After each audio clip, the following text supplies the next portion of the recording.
اور ڈھونڈے گا کہیں سایہ مل جائے.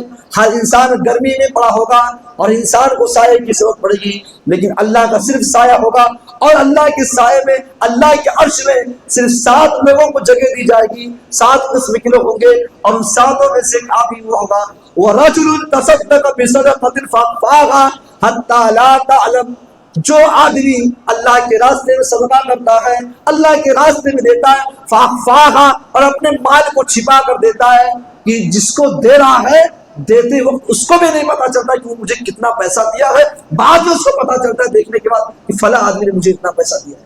اگر ایسا کوئی سماج کے اندر ہے، اگر ایسا ہے کہ وہ اپنے مال کو اللہ کے راستے میں کسی کو زکات دے رہا ہے، کسی کو صدقہ دے رہا ہے، کسی کو ہدیہ دے رہا ہے، اور دینے والے کو خود نہیں پتا چل رہا ہے، اس لیے مثال اللہ نے دیا کہ دائیں ہاتھ سے دے رہا ہے، بائیں کو پتا نہیں چل رہا ہے. ایسا خرچ کرو کہ اپنے دائیں ہاتھ سے دو، اور آپ کے جسم میں جو ٹچ ہے، جو بایاں ہاتھ، اس کو نہ پتا چلے. ایسا خرچ کرنا چاہیے.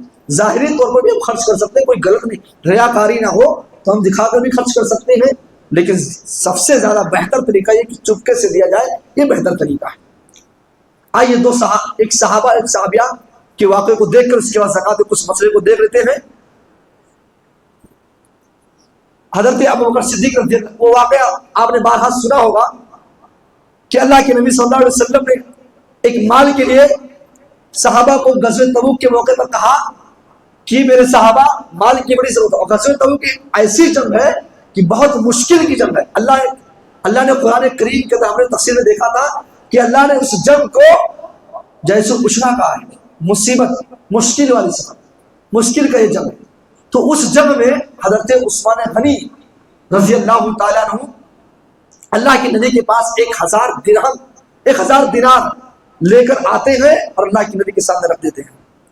اللہ کے نبی دیکھتے ہیں کہ اس مشکل حالت میں میرا داماد عثمان غنی 1000 دینار لا رہا ہے. اللہ کے نبی سے اس کو الٹ رہے ہیں اور پلٹ رہے ہیں، دیکھ رہے ہیں. اس کے بعد کہتے ہیں ما ضر ابن عفان ما عمل بعد اليوم. آج کے بعد عثمان غنی صرف فرض عمل کرے، فرض چیزوں پر عمل کرے، نفلی کوئی عبادت نہ کرے، جنت میں جانے سے کوئی اس کو روک نہیں سکتا. یہ عثمان غنی رضی اللہ تعالیٰ عنہ اللہ کے نبی صلی اللہ علیہ وسلم ان کو آفر دے دی. یہ اللہ کے راستے میں اتنا خرچ کرتے تھے، جب بھی اللہ کے نبی نے اعلان کیا ہے داماد رسول عثمان غنی رضی اللہ تعالیٰ عنہ کھڑے ہو جاتے تھے، کھڑے ہو جاتے تھے. کبھی ایسا احساس نہیں ہونے دیا اللہ کے نبی کو کہ مال کی ضرورت پڑ رہی ہے، اتنا کم پڑ رہا ہے. عثمان غنی پورا دینے کے لیے تیار ہو جاتے تھے. اور آپ دیکھیں اللہ کے نبی صلی اللہ علیہ وسلم کی ماں، اگر میری ماں سن رہی تب کے ساتھ میں یہ واقعہ دیکھا جا سکتا ہے. ام درہ رضی اللہ تعالیٰ کہتی ہے کہ میں حضرت عائشہ رضی اللہ تعالیٰ عنہ کے پاس 1,00,000 درہم لاتی ہوں، 1,00,000 درہم، اور اس وقت یہ روزہ سے ہوتی ہے. اب عائشہ رضی اللہ تعالیٰ عنہ روزے سے ہیں، اور ام درہ 1,00,000، ام درہ رضی اللہ تعالیٰ عنہ 1,00,000 درہم ام عائشہ کے پاس لاتی ہے اور ام عائشہ کو دے دیتی ہے. ام عائشہ رضی اللہ تعالیٰ عنہ اس 1,00,000 درہم کو فجر کے بعد سے لے کر افطاری سے پہلے پہلے، سورج ڈوبنے سے پہلے پہلے، مغرب کی اذان ہونے سے پہلے پہلے اس 1,00,000 درہم کو لوگوں میں تقسیم کر دیتی ہے. ام درہ کہتی ہے او ام عائشہ، اے امہات المومنین، اس میں سے 1 درہم تم لے لیتی، اپنی افطاری کا کچھ سامان لے آتی، کچھ سالن پکا لیتی. ام عائشہ کہتی ہے اے ام درہ، مجھے تو خیال ہی نہیں تھا، مجھے اس بات کا خیال ہی نہیں تھا، اگر خیال ہوتا تو میں 1 درہم لے لیتی. پتہ یہ چلا 1,00,000 درہم ام عائشہ کے پاس ہے، لیکن ان کو یہ احساس نہیں ہے کہ اس میں مجھے کچھ لینا چاہیے، وہ پورا کا پورا تقسیم کر لیں گے. تو اللہ کے راستے میں ہم سب کو خرچ کرنا چاہیے. جو اللہ کے راستے میں خرچ کرتے اپنے مال کو دیتے ہیں تو ان کی بڑی فضیلت ہے.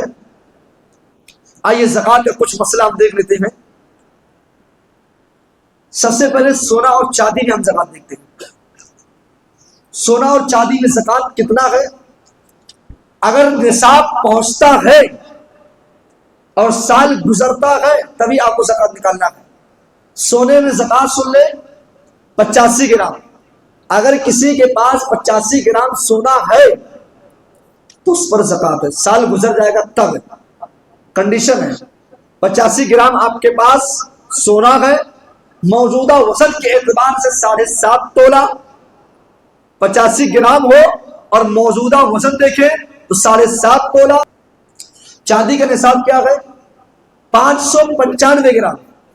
اگر کسی کے پاس 595 گرام چاندی ہے، سال گزر گیا، موجودہ وزن کے اعتبار سے 52.5 تولہ، تو اس میں سے آپ کو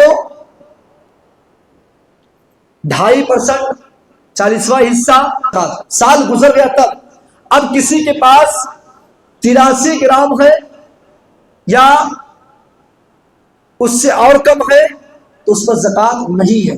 85 گرام ہے، 7.5 تولہ ہے تو سونے میں زکات ہے، کم ہے تو نہیں ہے۔ اب اللہ کے راستے میں کچھ خرچ کر سکتے ہیں، منع نہیں کیا جا سکتا، لیکن نصاب کو پہنچ رہا ہے، سال گزر رہا ہے تب اس پر زکات ورنہ زکات نہیں ہے۔ یہ سونا اور چاندی کا معاملہ ہے۔ اس کے بعد پیسے کا زکات۔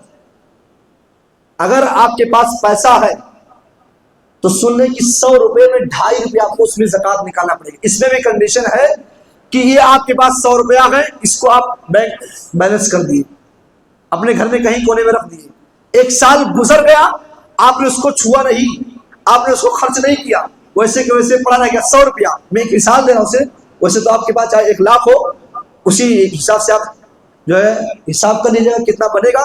100 روپے میں جب آپ نے رکھا، اس کو 1 سال گزر گیا تو آپ کو 100 روپے میں 2.5 روپیہ زکات نکالنا۔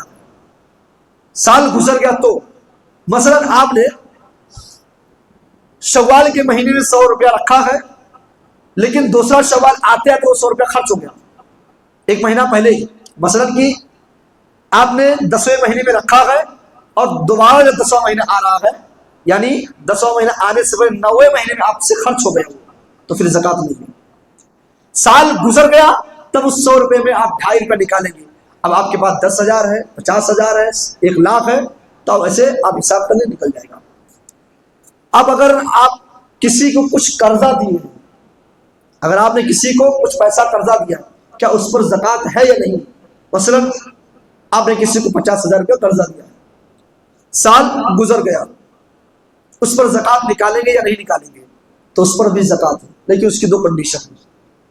پہلی کنڈیشن یہ ہے کہ آپ نے جس کو زکات دیا ہے، جس کو آپ نے قرض دیا ہے، 50,000 روپیہ آپ نے جس کو دیا ہے، یعنی مقروض، آپ قرض دینے والے ہیں، اور جو آپ کا قرض لیا ہوا ہے وہ اس بات کا اقرار کرے کہ ہاں میں آپ کا قرض لیا ہوں، آپ نے مجھے اتنا روپیہ دیا ہے، وہ اس بات کا اقرار کرے، اور اس کے بعد وہ دینے کی طاقت بھی رکھے، یا اگر وہ نہیں دے رہا ہے تو کیس کے ذریعے سے اگر آپ اس سے وصول سکتے ہو 50,000 روپیہ، اور آپ کو یقین ہے کہ میں 50,000 روپے سے وصول لوں گا، تو اس 50,000 پر زکات ہے۔ اس کا طریقہ کیا ہے؟ اس کا طریقہ یہ کہ آپ کے پاس اگر کچھ بینک بیلنس ہے اور اس پر بھی سال گزر گیا تو اس کو ملا لیں، اور اس کا 50,000 جو آپ نے قرض دیا ہے اس کو ملا لیں، اور اس کے حساب سے اس پر زکات نکال دیں۔ اور دوسری کنڈیشن یہ ہے کہ جس کو آپ نے قرض دیا ہے، جس کو آپ نے پیسہ دیا قرض کے طور پر، وہ انکار کرے کہ آپ نے مجھے قرض نہیں دیا ہے، وہ انکار کرے کہ آپ نے مجھے قرض نہیں دیا ہے، اور آپ کیس کے ذریعے سے بھی اس سے پیسہ نہیں وصول سکتے ہیں۔ وہ انکار بھی کر رہا ہے کہ آپ نے پیسہ مجھے نہیں دیا، قرض نہیں دیا ہے، میں کوئی پیسہ آپ کا نہیں باقی، اور آپ کیس کے ذریعے سے نہیں حاصل کر سکتے، اس سے پولیس کے ذریعے سے بھی اپنا پیسہ نہیں وصول کر سکتے، یا وہ اقرار کر رہا ہے کہ آپ نے قرضہ دیا ہے اور وہ آپ کو دینے کا وعدہ بھی کر رہا ہے کہ میں آپ کو دوں گا، لیکن ٹال مٹول کر کبھی دوں گا نہیں دوں گا، دوں گا نہیں دوں گا، ایسی حالت میں اس قرض پر زکات نہیں ہے، اس قرض کو، اس پیسے پر زکات نہیں ہے۔ لیکن ہاں اگر وہ دے دے آپ کو تو پچھلے سال کا زکات نکالنا پڑے گا، جب دے دے گا تب۔ تو یہ قرض کے پیسے پر بات ہوئی۔ اس کے بعد تجارت، جو سامان ہوتا ہے اس پر بھی زکات ہے۔ آپ تجارت کر رہے ہیں، بزنس کر رہے ہیں، دیکھیے اس میں اگر آپ نے گھر خریدا ہے، اپنے استعمال کے لیے جو چیز آپ نے خریدا اس پر زکات نہیں ہے، اپنے استعمال کے لیے، جیسے آپ نے گھر خرید لیا، وہ آپ اس کو استعمال کر رہے ہیں. آپ نے زمین خریدی ہے، اس کو آپ استعمال کر رہے ہیں. تو جو چیز آپ کے استعمال میں ہے اس پر زکات نہیں ہے. اس کے علاوہ جو آپ کا بزنس ہے اس پر آپ کو زکات ہے. لیکن جیسے بعض لوگ زمین کا کاروبار کرتے ہیں، بیچتے ہیں خریدتے ہیں، ان پر زکات ہو جائے گا کیونکہ وہ کاروبار ہی کرو، بزنس کر رہے ہیں. اس کا طریقہ کیا ہوگا؟ وہی پیسے کا طریقہ ہوگا کہ سال گزر جائے، پیسے کے حساب سے مارکیٹ میں پتہ لگا لیا جائے یہ کہ اس کا کیا بھاؤ چل رہا ہے، سال گزر گیا ہے کیا بھاؤ چل رہا ہے، اس کے بھاؤ کے حساب سے آپ پیسہ نکال لیں، زکات نکالیں اس پیسے پر. سامان کو بیچے یا نہ بیچے، آپ نے مارکیٹ میں پتہ لگا لیا کہ سامان کا بھاؤ اتنا ہے اور اسی بھاؤ کے حساب سے پیسے میں آپ زکات نکال لیں گے، بیچنے کی ضرورت نہیں پڑے گی. اس کے بعد ایک آدمی نے کسی کمپنی کو خریدا اور اس میں کئی آنر ہیں، مالک ایک ہے اور چھوٹے چھوٹے کئی لوگ ہیں. بزنس کے لیے اس کو خریدا گیا ہے، ایک بڑی کمپنی چل رہی ہے تو اس پر بھی سال گزرنے پر زکات ہے. اگر اس کمپنی کا مین مالک پورا زکات دے رہا ہے تو کوئی حرج کی بات نہیں ہے. اگر وہ نہیں دے رہا ہے تو جتنے لوگ مالک ہیں سب کو اپنا اپنا زکات دینا پڑے گا.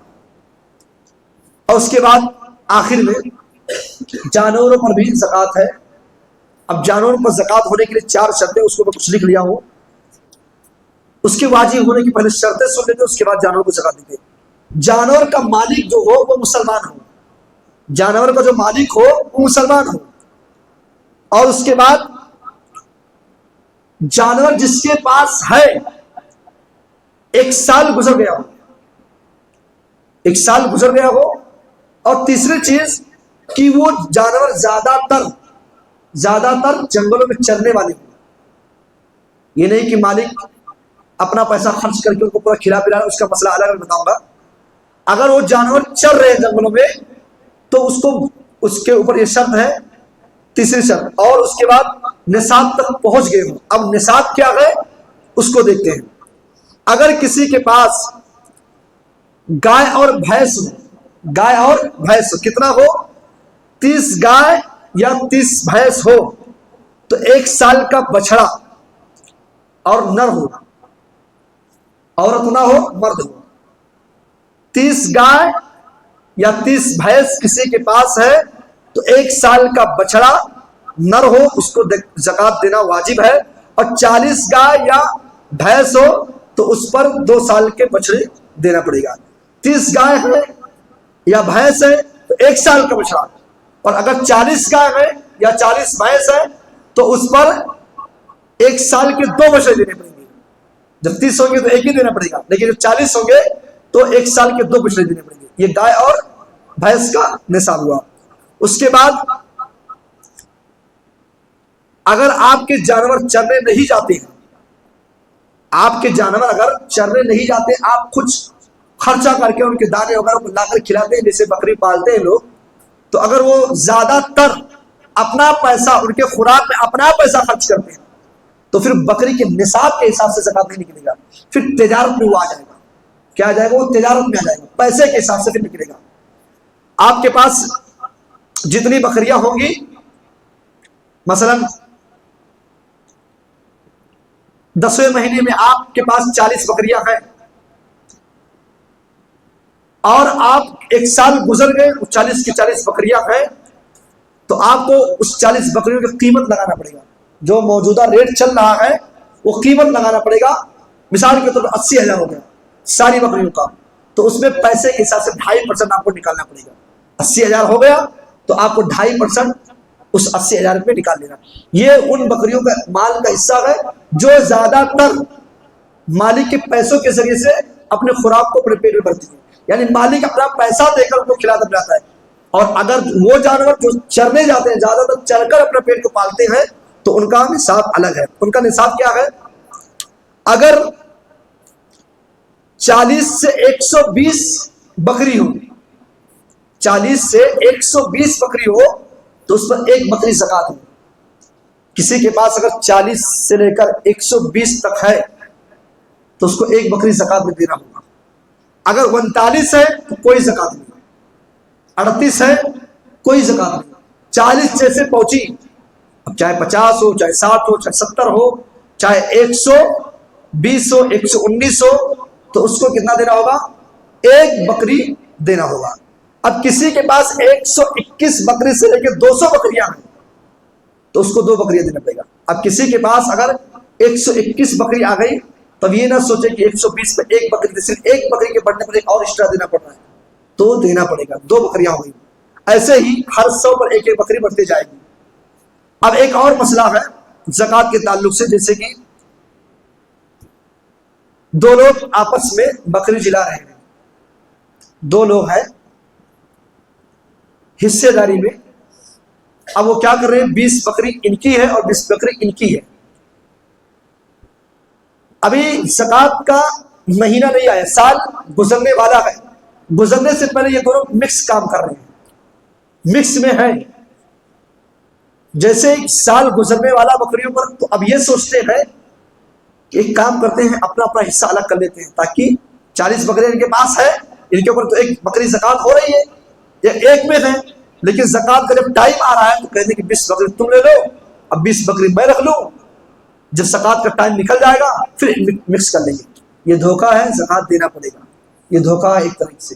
تو اس میں بھی زکوٰۃ ہے، وہ ہوشیاری نہیں چلے گی. اسلام آپ کے تمام ہوشیاریوں سے واقف ہے، اس لیے زکوٰۃ کے جو بھی مسائل آپ کے سامنے رکھے گئے کما حق ہم سب کو ادا کرنا چاہیے. اور اس رمضان المبارک کے مہینے کے اندر سب سے بہترین طریقہ ہے صدقہ زکوٰۃ دینے کا، کہ آپ کسی کو کھانا کھلا دیں. کسی کو آپ کھانا کھلا دیں. اگر آپ کسی کو کھانا نہیں کھلا رہے، آپ اس کو پیسہ دے دیں، اور ایسا دیں کہ اس کو بھی نہ پتا چلے کہ میں کتنا اس کو دیا ہوں. اس کو پتا نہ چلے کہ سامنے والا مجھے کتنا پیسہ دیا. آپ کسی کو کپڑا پہنا دیں. عید کے موقع میں دیکھیں کہ کسی کا چپل نہیں ہے، آپ اس کو چپل لا کر دے دیں. یہ ایک خوشیوں میں اپنے صدقے کو بانٹنے کا موقع ہے، زکوٰۃ دینے کا موقع ہے. اور اس مہینے میں جو اللہ کے راستے میں خرچ کرتے ہیں، اللہ کے راستے میں دیتے ہیں، اللہ تبارک و تعالیٰ تمام نیکیوں رمضان کے مہینے بڑھا دیتا ہے. اس لیے رمضان کے مہینے میں ہم سب کو زیادہ سے زیادہ خرچ کرنا چاہیے. اور یہ جو چند دن بچے ہیں اس کو ہم غنیمت سمجھے. جو نہیں خرچ کیے ہیں ابھی بھی وہ کسی کو کھانا کھلا سکتے ہیں، کسی کو جو ہے تحفہ تحائف دے سکتے ہیں، کسی کو صدقہ دے سکتے ہیں. زکوٰۃ نہیں نکالے ہیں تو اگر نصاب پہنچ رہا ہے تو زکوٰۃ دے دیں. اگر نصاب سمجھنے میں کچھ گڑبڑی ہے تو وہ مل سکتے ہیں، پہنچ سکتے ہیں. لیکن نصاب میں کچھ گڑبڑی نہ ہو. اگر زکوٰۃ آپ کے اوپر فرض ہے تو آپ نکالیے، کیونکہ اس کے بہت سے نقصان. اگر آپ زکوٰۃ نہیں نکالتے ہیں تو وہ قرآن کی آیت ہم نے تفسیر میں دیکھا تھا کہ وہی مال آپ کا، وہی سونا، وہی چاندی، وہی مال قیامت کے دن اژدہا صاحب بن جائے گا. اور اس سونے اور چاندی کو گرم کیا جائے گا اور آپ کے گلے کا توق بنا دیا جائے گا. تو یہ ساری سزائیں ہیں. ہم سب کو اپنے مالوں کو اللہ کے راستے میں خرچ کرنا چاہیے. اللہ رب العالمین سے دعا ہے کہ اللہ تبارک و تعالیٰ ہم سب کو زکوٰۃ صحیح طریقے سے ادا کرنے کی توفیق دے اور رمضان المبارک کے مہینے کے اندر زیادہ سے زیادہ سخاوت کرنے کی توفیق عطا فرمائے. آمین. وآخر دعوانا ان الحمد للہ رب العالمین. السلام علیکم و رحمۃ اللہ وبرکاتہ.